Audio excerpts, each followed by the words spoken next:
Good morning, friends. Thank you for joining me again today. Today I wanted to talk about the practice of divine surrender, which at first may seem like a paradox because surrender is not a passive attitude nor a passive act, but it is one of great and dynamic courage.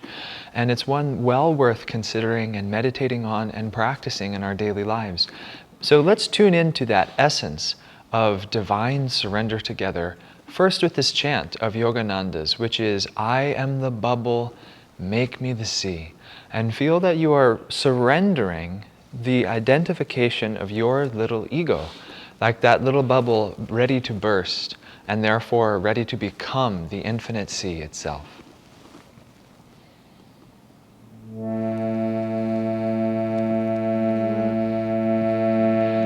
So do thou, my Lord, so do thou, my Lord, thou and I never apart, thou and I never apart, wave of the sea, dissolve in the sea, wave of the sea, dissolve in the sea, oh, I am the bubble, make me the sea.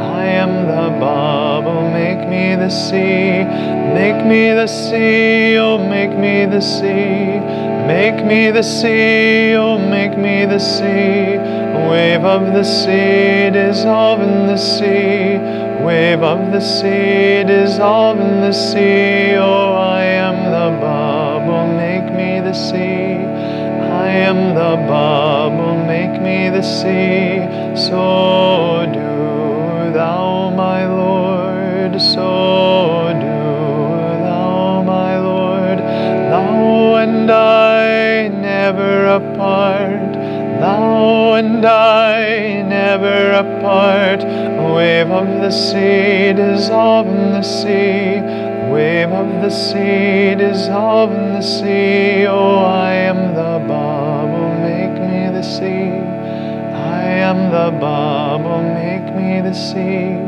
make me the sea, oh make me the sea, make me the sea, oh make me the sea, wave of the sea, dissolve in the sea, wave of the sea, dissolve in the sea, oh I am the bubble, make me the sea, I am the bubble, make me the sea, make me the sea, oh make me the sea, make me the sea, oh make me the sea, wave of the sea, dissolve in the sea, wave of the sea, dissolve in the sea, oh I am the bubble, make me the sea, I am the bubble, make me the sea, so do thou, my Lord, so do thou, my Lord, thou and I never apart, thou and I never apart, wave of the sea, dissolve in the sea, wave of the sea, dissolve in the sea, oh I am the bubble, make me the sea, I am the bubble, make me the sea, make me the sea, oh make me the sea, make me the sea, oh make me the sea, wave of the sea, dissolve in the sea, wave of the sea, dissolve in the sea, oh I am the bubble, make me the sea, I am the bubble, make me the sea, I am the bubble, make me the sea, I am the bubble, make me the sea.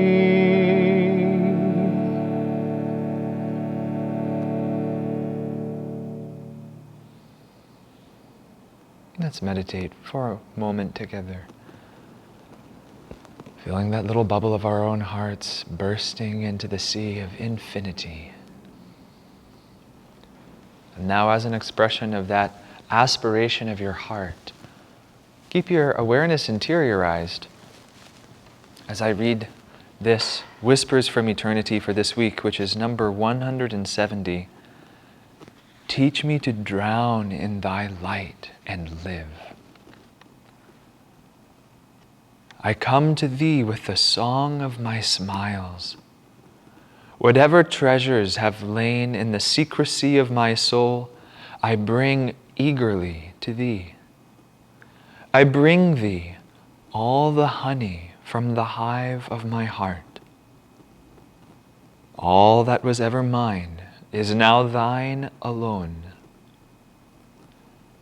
The sunlight of this world shining upon my eager hopes and brief, fickle fulfillments burned me repeatedly with dissatisfaction. Now I will quench my thirst forever in thy radiant waters. The taper of my aspiration toward happiness will burst aflame with thy coming into a conflagration of bliss. In thy vast, enchanting sea of light, I will swim joyfully forever. Teach me to drown in thee and live, rather than live in a mirage paradise of earthliness and die. Om. Peace. Amen.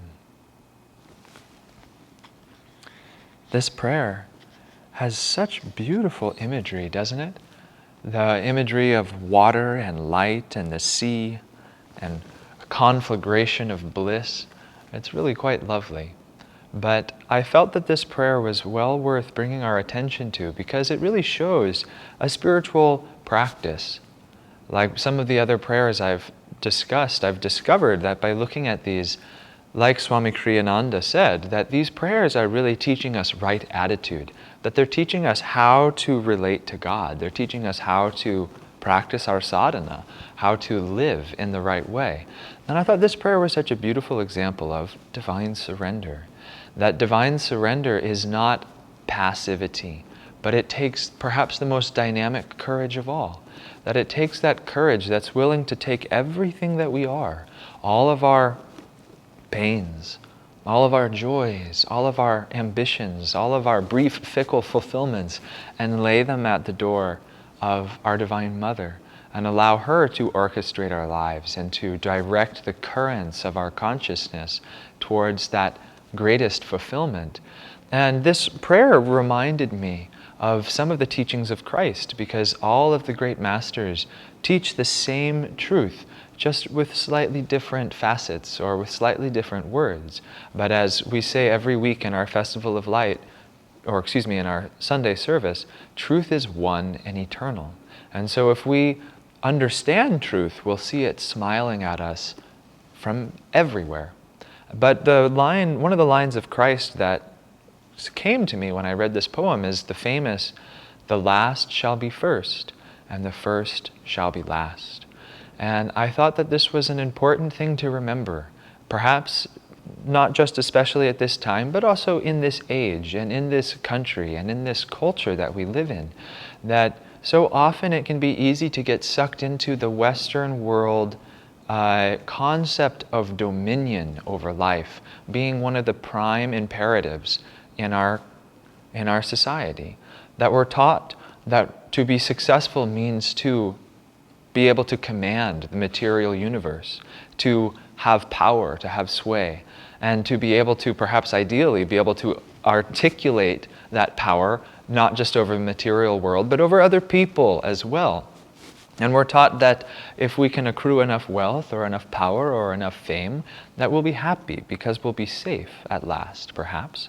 But ultimately, this is just a facade, and a facade that is becoming more and more evident in our present circumstances, isn't it so? But really the answer is not the gathering, the aggregation of even greater and greater resources, of greater and greater egoic power of any variety, but it's actually the opposite. It's learning to surrender, learning to become the ocean rather than trying to fight the ocean.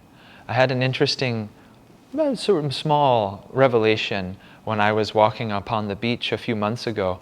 And like some of the other whispers from eternity, I like to always as much as I can remember, be asking God to reveal himself through the world, because Divine Mother is everything. And so if we only sensitize our hearts deeply enough, she'll begin talking to us. And there I was on the beach, and I was walking by myself, and I was watching the waves roll in, and I said to Divine Mother, teach me. Teach me something about truth by this circumstance, by what I'm seeing. Show me, reveal to me a little facet of your reality through this experience.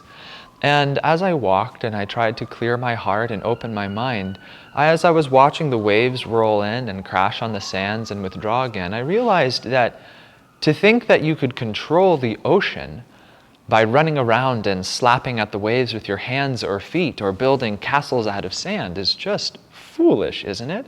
And yet we see children doing that very thing. I myself, when I was a boy, would do that. You know, the waves would roll in and you'd try frantically to push them back before they smashed your sandcastle.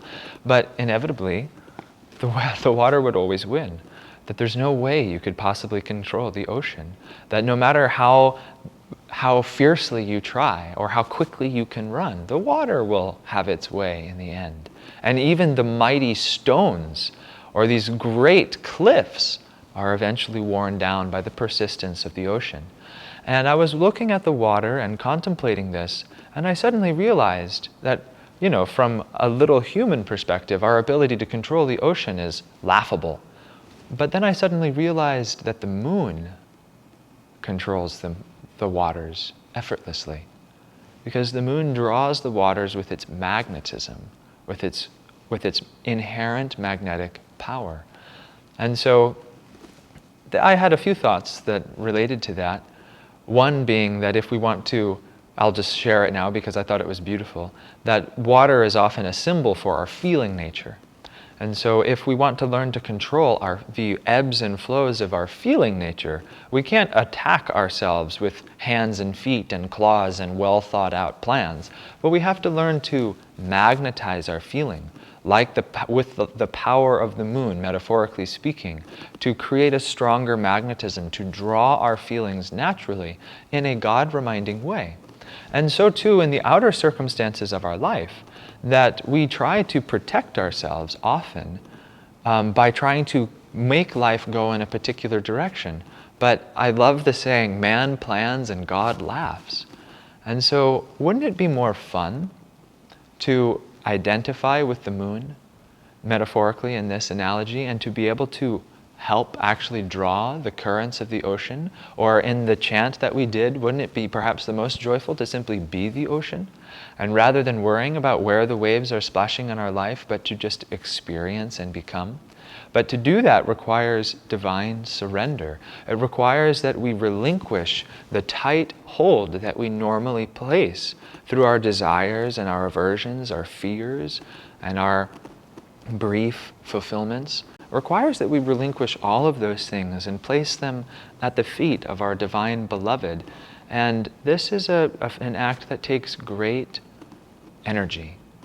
It's not one that happens effortlessly, and if, at least at first, and if you find yourself saying to God, oh, I don't really mind what happens, you just take care of it, and it is not a very focused, conscious act that requires great dynamism, perhaps you haven't actually fully offered that in complete sincerity yet. But when we do offer all that we are completely into the ocean, then life becomes a wonderful play, and we can begin to forget our little selves and live. That, as he so beautifully says at the end of this prayer, teach me to drown myself in thy light and live. Isn't that wonderful? That sometimes I feel suffocated by the constant confinement of my own ego, and to think that we could drown ourselves in the light of God and live. Isn't that beautiful? Isn't that well worth all the sacrifice and the trepidation surrounding surrender?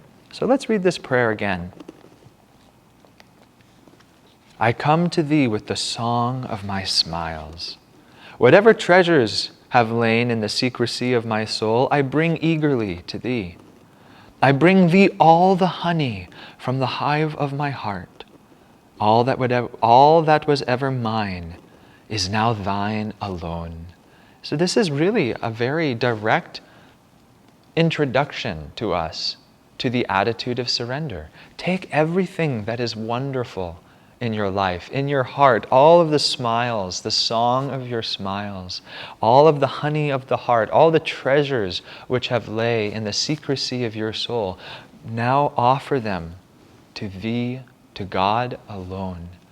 And this already will begin to cultivate a very powerful divine magnetism, because when we give of ourselves, it generates a strong current of energy, which will draw a natural response from whatever we're giving to. And so when we give the very best that we have to God in surrender, in an offering, it will magnetize God's grace to come to us even more powerfully. But we should not approach this with a mercantile attitude, because that spoils the whole offering. It has to be given freely, has to be given in an act of surrender and of deep gratitude, recognizing that God is the source of all of our blessings anyway.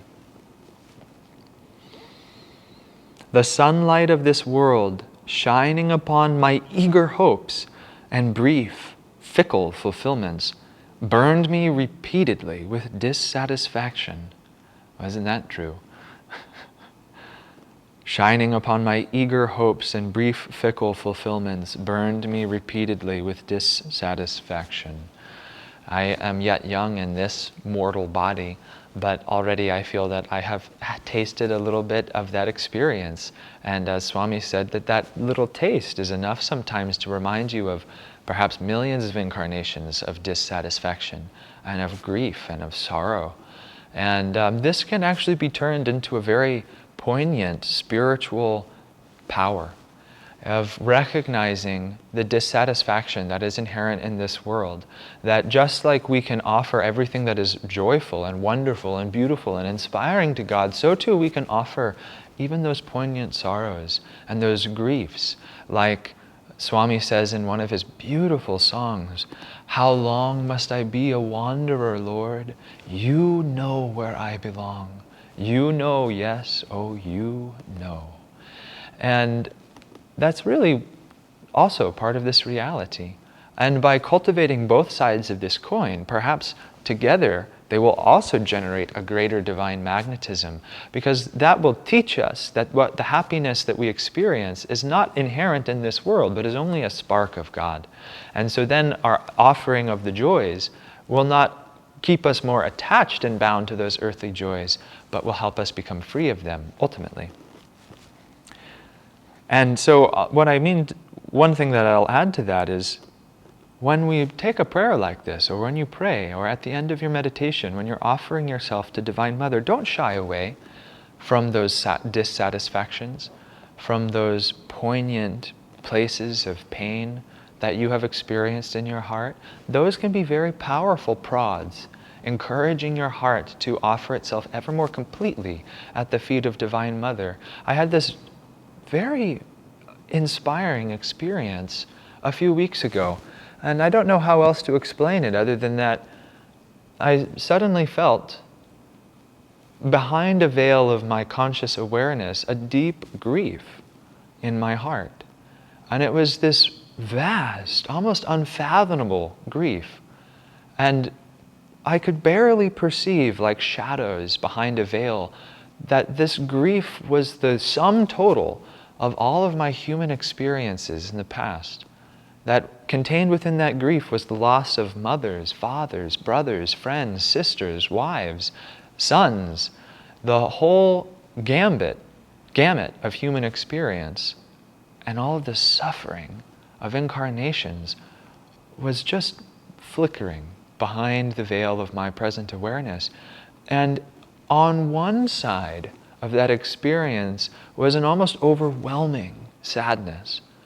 But it was so beautiful, because right on the other side was therefore a deep, burning urge to be with God. Because I no longer wanted to feel that way alone, but I wanted to feel what I really was. I knew that all of that experience was not my essence, but was just a prod to my true soul nature. And I like to think also, because I enjoy storytelling, And I've noticed in story structure from my time as an actor and a writer that catharsis, or the moment of exaltation of a character, doesn't mean anything if they never struggled, if they never suffered, basically. And a friend of mine who was a writer once said, the only way to make an audience enjoy something is to withhold it from them for a little bit. And in a certain way, that's sort of our experience and our soul's long journey from God.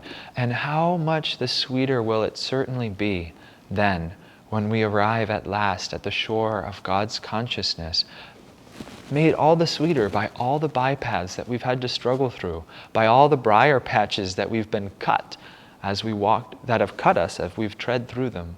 And so even that grief, the sum total of all that suffering, can actually make the story even more beautiful, can actually make God's final coming even more sweet and touching. And so we can't shy away from any of our experiences, but rather, if we learn to direct them all single-pointedly to the divine, they can all be powerful, magnetic tools to drawing our hearts closer to God. Now I will quench my thirst forever in thy radiant waters. The taper of my aspiration towards happiness will burst aflame with thy coming into a conflagration of bliss.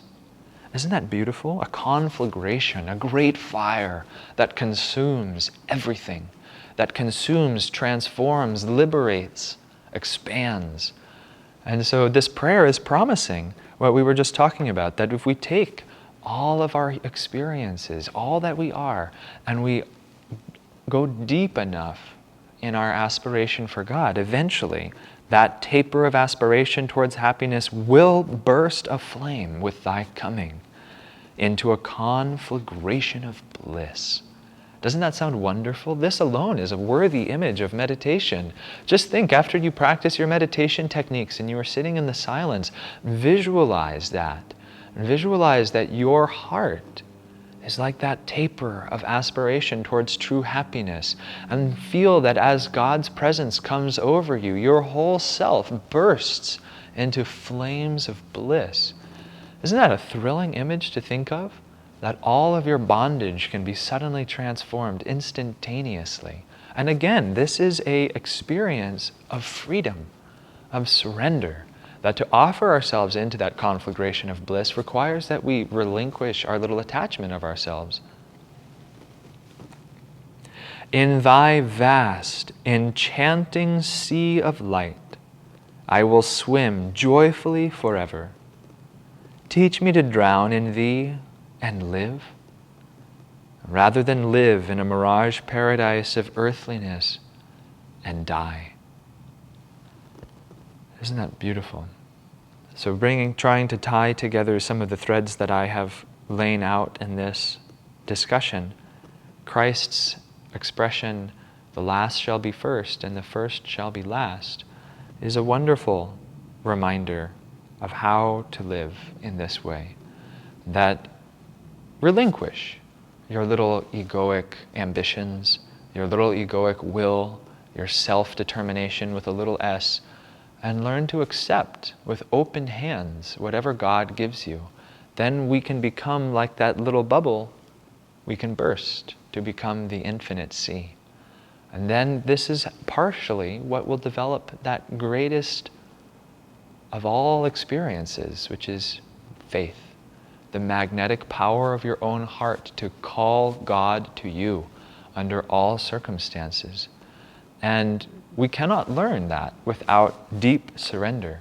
And the reason why I've said that quote from Christ is because when we think of being assertive and being conquering and being powerful in the world, we think of a certain type of will. But to accomplish in the spiritual world requires a very different kind of will. A kind of awareness that in the outward world may appear passive, that may appear to make you less assertive. But really, those who are last shall be first. That if you are willing to relinquish your egoic prides and your attachments then God can come to you and God can direct the show of your life. And I'm struck reading this poem that it's such a powerful reminder for me individually, that the more I try to squeeze out of myself and out of life the desires that I wish to accomplish, the more like a little, if you ever did in the science class, there's, if you mix a lot of cornstarch and water, it becomes a odd material that the harder you squeeze, the firmer and more substantial it becomes. And the more you relax, the more it becomes fluid and can run effortlessly between your fingers. And so the more I squeeze my life, the more it resists me. And the more my goals seem farther and farther away. But the more we learn to surrender and ask God, basically, what do you have in mind? How can I cooperate with the ocean waves of your consciousness and your grace and your energy flowing through me, flowing through my consciousness, flowing through my feelings, flowing through my circumstances? Then we can become like that surfer who rides the waves, or that bubble who becomes the sea. That we can drown our little self in that ocean of God's light and live, rather than live in a mirage paradise of earthliness and die. Because that's really what death is to live separate from God and to wrongly believe that our happiness can be achieved in anything outside of ourselves. That is death. When our God-given energy, our blessing, our divine inheritance flows into us and we squander it, that is death. That is what the prodigal son does in the Bible. He takes his inheritance and he squanders it in foreign lands. But resurrection is when that prodigal son turns back homewards again and surrenders his life again to the Father, saying, whatever you will have of me is what I want. And of course, it's when he does that that the Father receives the Son with both his hands and kisses him on both cheeks and says, my son was dead and is alive again. And so, too, for us, that when we learn to surrender and turn back to our Divine Father, we'll not be met with poverty or with lack, but we'll be met with the greatest blessings of all, the constant blessings and guidance of our Father, Mother, God. So, blessings, friends, and I'll see you next week.